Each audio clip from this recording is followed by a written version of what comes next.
Sir, జ్ఞాన మార్గం, భక్తి మార్గం అంటారు. అసలు జ్ఞాన మార్గం అంటే ఏంటి? భక్తి మార్గం అంటే ఏంటి? ఈ రెండు వేరువేరా?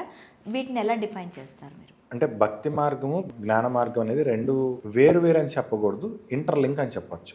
ఓకే. వేరు వేరు అని చెప్పకూడదు, ఇంటర్లింక్. అంటే ఇప్పుడు ఫర్ ఎగ్జాంపుల్ మీరు ఫస్ట్ క్లాస్, సెకండ్ క్లాస్ ఉందనుకోండి, ఆ రెండు వేరు వేరా ఒకటేనా అంటే? ఫస్ట్ క్లాస్ అయిన తర్వాత సెకండ్ క్లాస్కి వెళ్తాం కదా, అవును. డైరెక్ట్గా సెకండ్ క్లాస్కి రాలేరుగా.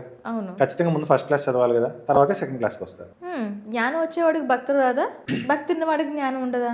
జ్ఞానం వచ్చిన తర్వాత ఇంకా భక్తి అనేది వాడి మైండ్లో ఉండదు. ఓకే. ఎందుకంటే వాడు భగవంతుడిని ఎక్కడ ఎక్కడ చూడాలో అక్కడ చూస్తాడు భగవంతుడిని.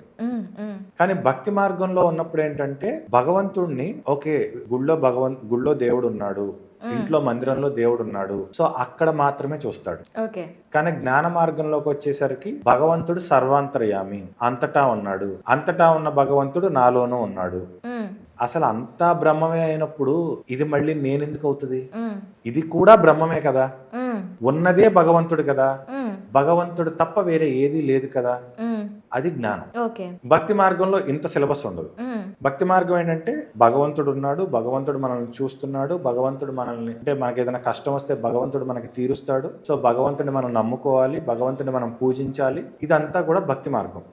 ఇందులోనే మళ్ళీ మనం ఒక నామం జపించడం గాని, స్తోత్రాలు చేయటం గాని, ఇవి మొత్తం అంతా కూడా భక్తి మార్గం.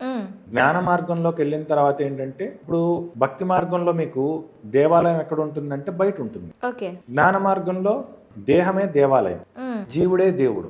ఇది జ్ఞాన మార్గం.